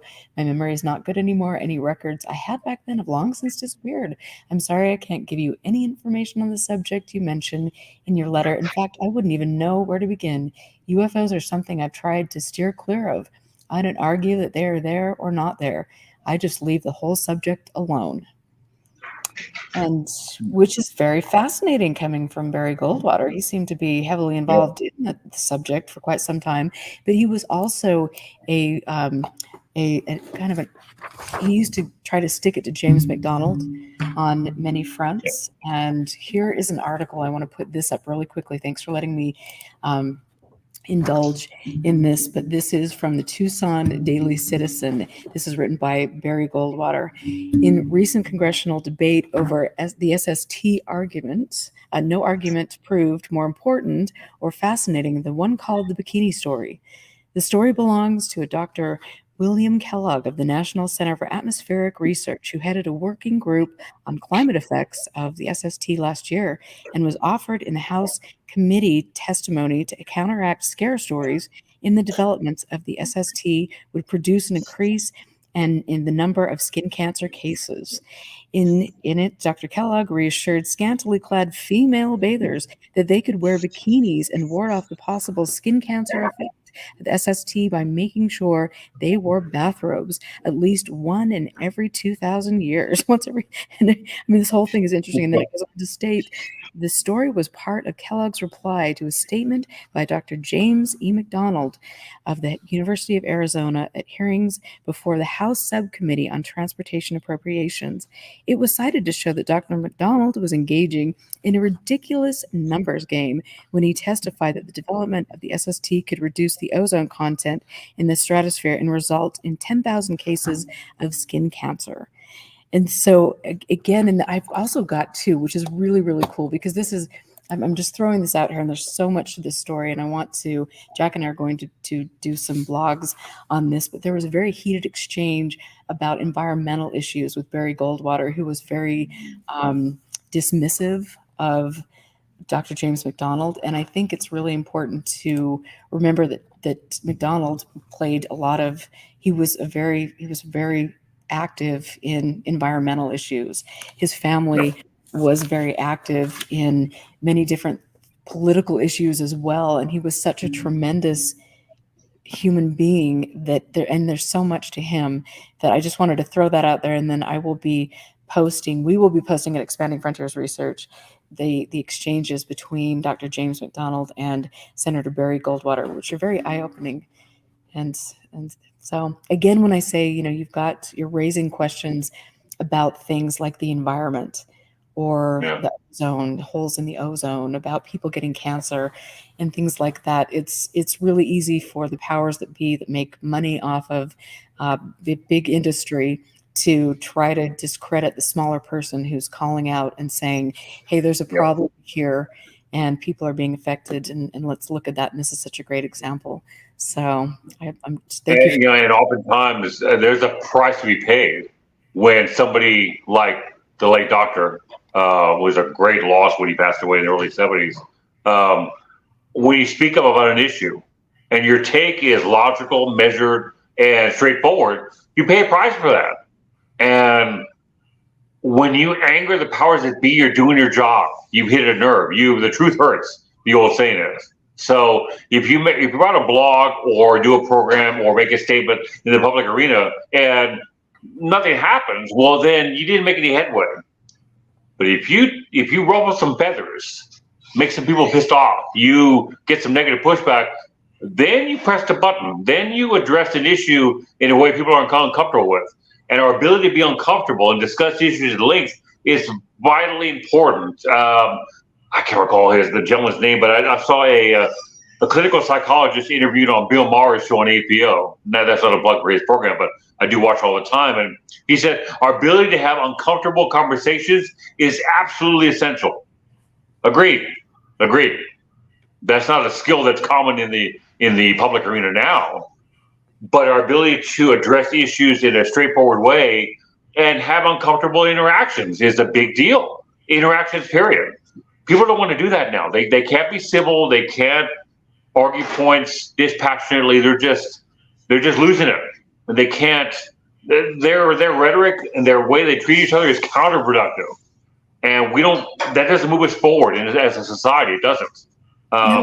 That's great historical stuff. Dr. McDonald was, at least as far as the UFO field, perhaps the greatest ufologist That's not the right term. That sells him short. But the greatest researcher in this field is possibly ever seen. Right. I mean, just his approach was magnificent. I always use that term to describe his efforts. So Absolutely. yeah, And to read some of the, the letters that I have, one in particular, Jack is going to be doing, and poor Jack is just sitting there watching the show going, oh, I've got a lot of work coming.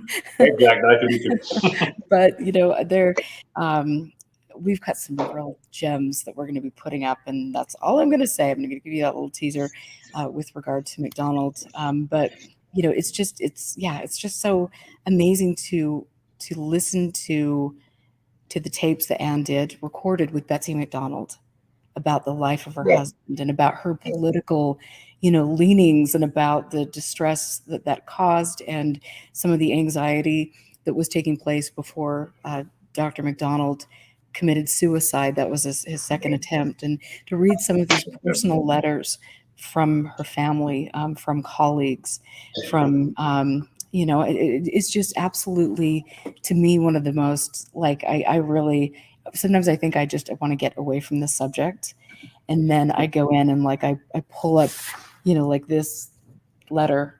I mean, this is an original letter from Senator Goldwater, the one that I just displayed. You can't even see that, it's not focusing, but it's like having this glimpse behind the scenes, like to see this history that nobody knows about, and these integral, things that were taking place on the political landscape or the personal landscape, or people's religious ideas, or beliefs in the subject. It's so freaking cool. So anyway, I just wanted to geek out for a minute because I feel I feel like Yeah, I've I been love to hear this topic. That's great stuff. Yeah, and to go to your point about maybe losing focus or stepping away, I've had that. I've lost not interest, but I've lost the desire to write about UFOs each and every day.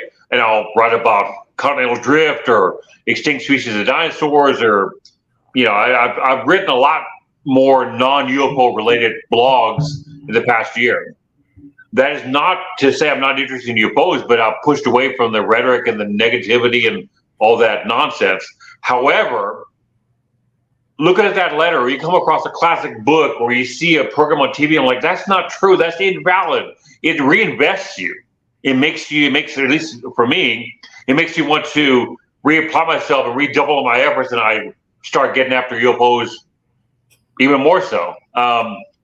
It's a fascinating topic, and I think any examination of the history of the topic, not the UFO problem itself, but the players within it that were involved in research, is fascinating, because the majority of that is not known to the public. People know Roswell, Socorro, this, that, the other, but the actual behind the scenes interactions. I remember you had our common friend Jan Aldrich on the program a few months back, actually. Again, another treasure trove of information. He knows so much about the behind the scenes interactions of some of these classic people. They're historical figures. To me, that's completely fascinating. I can listen to him for hours. Jack, same thing. Fascinating stuff. It is, and thanks for mentioning Jan. That was really, I mean, Jan came out for 10 days. And it's like I'd met him once before when I met Gordon, but, to spend 10 days with somebody that you've never really spent a lot of time with, or even that you have spent a lot of time with, it was like, hello. And it was really an interesting experience that I will treasure. And I also, to sit there and watch him, like, go through these files. Oh, I've never seen this before. And oh, this is like, and for him to say that, it's like, oh yes, baby, this is we've got some good stuff here. And then to hear him also, like, okay, this is a very obscure person, but he's giving me information about that person, putting together pieces of the puzzle for me. So it was cool. And thanks for mentioning Jan, for sure. And again, a person with less notoriety, someone who's not known to the general public.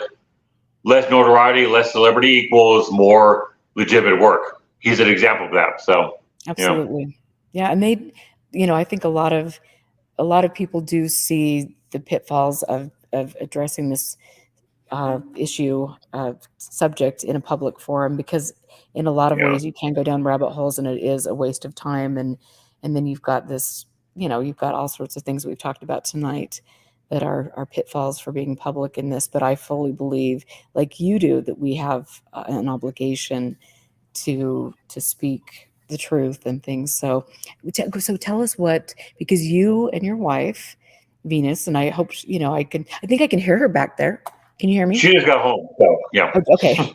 She'll probably say hi before we're off the air. So she just got back from work. So okay, yeah. but you guys work together on your blog, and so tell us how people can find you, because it's on Facebook. Actually, we actually have separate deals. I have my blog, cleverly entitled William G. Pullin. Who would have thought of that? She writes her own blog. We attempted to put together a investigative group here in San Antonio. We cleverly call it, and it's homage to APRO, we call it the San Antonio Aerial Phenomenon Research Organization. And she does her own thing on her own. She writes her blogs and her thoughts on the issue and examines cases and whatnot on that platform.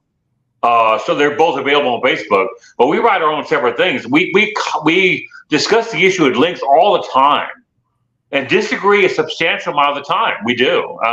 I'm more nuts and bolts ET kind of guy, although I know it's not proven, just a belief. She's more open to other possibilities, and our approaches to the issue are the same, but our personal approaches are different. I've never seen anything I couldn't identify. Never witnessed anything anomalous at all. I'm a virgin when it comes to this stuff. She, like you, has experienced things she can't understand. She can't identify them. She can't wrap her head around it. But she's skeptical. She's a skeptical witness, which is almost like an oxymoron. But she experienced things in her younger years, still a young woman, but that she can't identify. She can't understand them. She doesn't immediately go to the non-mundane. She just says, I can't identify it. It's odd. I can't explain it. It is what it is. But despite that personal experience, she applies a skeptical, measured look at the topic at hand. And she, in some ways, I think it's because she's a woman, like herself, she's even more invested in pushing back against this negative rhetoric that ladies get in this field as a result of it being an old man's club. And I back her 1,000,000%, like I back you 100,000,000%, because this field needs a level of diversity, not just gender diversity, racial diversity. What do we have in this field? 90% of all white guys. I mean, that's the way it is. Yes, absolutely. We need some diversity, because everyone has a place in this field to examine it and contribute to the process. So, but that's a long answer. So they can find my blog on Facebook at William G. Pullin. They can find Venus's stuff on the San Antonio Aerial Phenomenon Research Organization, and we co-admin the group UFO-Real Historical Review, which is kind of like it's a librarian kind of deal. It's kind of a boring group, but yeah, it is what it is. So that's awesome. I'm just sitting here thinking, if she would be willing, it would be really fun to have you, your wife, and Jack on the show and have a conversation about some of these things, because I think that would be really important for women in the topic. And also because we have a similar mindset where we would like to see valid things of merit in the subject. And I think that would be a helpful dialogue. So think about that and let me know what's taking place. I'll keep that in mind. Yeah, right now she's not open to doing programs because her health issues and work and stuff. But I think maybe at some point she'll cross the bridge. And if she does cross that bridge, because you ladies have a similar approach, I imagine you're one of the people she would be comfortable going on the air and discussing it. And she's watched the program with me, although I'm in the chat room, but she's watched it. She's like, I like Mr. Brewer. I go, that's a wise woman. So, yeah. What does she say about me? No. Well, she likes you both. So, yeah. Yeah. But Jack was on the air because he looks a little unshaven, and she's a fan of intelligent bearded men. Not that I'm intelligent, but but she saw Jack on the air. She's like, he's like a bearded Kevin Randall. I go, what kind of, dispassionate, older gentleman, measured, a gentleman. It's a big deal. So, I have a question for you. The blogs you guys are going to write on the website, are those shareable to Facebook? Could I share those on my blog? Yes. Okay. Okay, then Thank I'll start you. doing that. I wasn't sure. I'm technologically, I'm kind of in the Pleistocene, but I'm not aware of ways you can share. I just barely got on Instagram sharing there. So, okay, well, I'll start sharing Well, your thank blogs you. because, yeah, Thank yeah, you. And again, thank you for your offer to join forces and to help. That really means that meant a lot to me. And I know it did with my Jack as pleasure. well. Yeah, I think, yeah, it's cool to create a community of like-minded people yeah. who care about integrity and who want to have a rational and thoughtful discussion. Because that to me is fun. And it should be that way. So thank you so much. What are you going to do for Labor Day? We're staying home. She's working all weekend, and I am doing my tennis thing. I have lessons till like noon both days on the weekend. Here in San Antonio, the average high has been reaching. We're supposed to be 94 degrees Fahrenheit, and we're reaching temperatures of 100, and we're backing off. It's actually cooling off. So I work till noon, and then I'm off the court. It's too friggin' hot. So we're just gonna stay at home, and we spend our nights talking UFOs and writing and this, that, and the other. And oftentimes we'll be on the sofa watching old episodes of Barney Miller talking about UFOs. And I'm gonna write a blog about something non-UFO related. And I'll say, "What should I write about?" She said, "What do you mean?" I go, "Reptile, fish, mammal, UFO, astronomy." She picks one, and then I do research for like 2 hours to write a blog.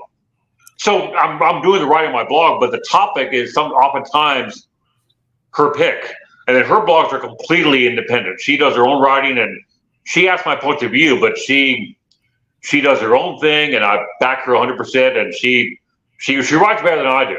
Her writing is much more fluid and approachable and more enjoyable. Mine's more, typical black and white writing from an old guy. It's like, oh, okay, whatever. But her writing is much more enjoyable to read. So, and I'm her biggest fan, so I'm clearly biased. My objectivity is out the window. But You know what? I think yeah, that's really key. I mean, I could tell that you two are madly in love, and I think it is really a special union for two people who can actually talk about this subject and yeah, share ideas and then support each other in their own, line of thinking and things. So that's really cool. So thank yeah. you. I always put her in front. I mean, she has her own thoughts, her own intellectual processes. Again, we don't always agree, but that's not important. The important part is that she's my equal and she's out there writing. And I read her blogs, and she'll ask me, "What do you think?" I'll go, "I like the way it's written. I'm not exactly agreeing with the conclusion, but your process getting there is what counts." And we both really adhere to that. The investigative process, the process of learning, is what's important, not our opinions. How we arrive at our opinions is important. Do we look at valid content? Do we process it correctly? And she's far more open to possibilities than I am. I'm a skeptical guy, and perhaps too much so. But she's much more open to other possibilities and considers them pretty rationally, in my opinion. But again, I'm biased, so it's guilty as charged. You know So what? No, you should be, and I think that's really special, and that makes me happy for both of you. So please give her my love, and I hope she thank feels you so much. Yeah, better. And thank you I so look much. forward to, if not having her on the show, maybe having a conversation with her and getting to know her. So I think she would love that. Yeah, yeah, she would love that. At times she feels like she doesn't know any other women in the field. She doesn't, and that's just the way it is. So she interacts with some people in the field in passing, but not closely. And I think certainly two ladies that are measured and skeptical and have their heads on straight, having the opportunity to discuss the topic openly, and whether you agree or disagree, just to discuss it with a like-minded person, that's a great opportunity. So I think she'd be open to that. thank Um, you. but we just work through her health issues day by day and go from there. And this and there. But the fact that I have an intelligent, gorgeous woman who likes UFOs, what a problem to have. Gosh, I poor me. know. And she is beautiful. I've seen, pictures of her Gosh, and yeah. both of you, and you are a lucky man and she is a lucky woman. And I think I'm really happy that you two found each other. And I look forward You're very to talking with her and then having hopefully you, Jack, and the three of us on the show. So thank you so much for your time. You're very welcome. This has actually been one of my favorite shows. I will just say because there was you are a kindred spirit, and I appreciate I appreciate you being involved in this subject, even though we've all gone through our transition where we've I mean, I always mentioned like a shamanic dismemberment, that you believe things and then you're shown the truth. And I think it takes a level of fortitude to stay the course and keep engaged in this topic, especially with all the, naughty people out there. So I really commend you for that. And I look forward to having you back on the show. And I hope you guys have a wonderful, relaxing Labor Day weekend. Oh, you too. Stay safe. Again, I love the opportunity. I appreciate that very much. I do so few of these things. I can count the programs that I'll actually consider doing probably one hand, counting yours. So I just don't, I push away for the nonsense and I completely embrace the valid, that kind of approach. And that you and Jack got it nailed. So again, I thank you so much for the opportunity. I really appreciate it. Thank you. Take care, and I will talk to you soon. You too. Thank you. Okay. All right. So you guys, what a wonderful show. Like, honestly, William Pullin, totally, I dig him, and I'm going to be sharing things from both he and his wife. This is really cool for me. Sometimes you've watched me over the years. I've gone through a process where things get really, really heavy because I'm learning information that I didn't necessarily want to learn, but I have, and I have a commitment to all of you to make sure I'm getting that information out to you, and hopefully keeping people safe and keeping people rational and grounded. That's my approach. I want to just mention again, expandingfrontiersresearch.org. You can go there, check out the wonderful work that we're doing. Jack and I have, in a couple weeks, we're going to do a show, if we can line it up, that will be announcing some of the things that we have going on with the archive. That will be very exciting. So make sure you check the show out in a couple weeks. I won't be here next Friday because I'm going to go enjoy life for a moment, enjoy the fall, but definitely click, like, subscribe. Thank you, Mario. Thank you, Peter. Thank you, everybody, for your wonderful comments and chat. You guys are really incredible people. I've never met you, but I can just tell that I appreciate your comments and having you here and your support. So thank you very much, you guys. Stay safe, and I will catch you guys in 2 weeks.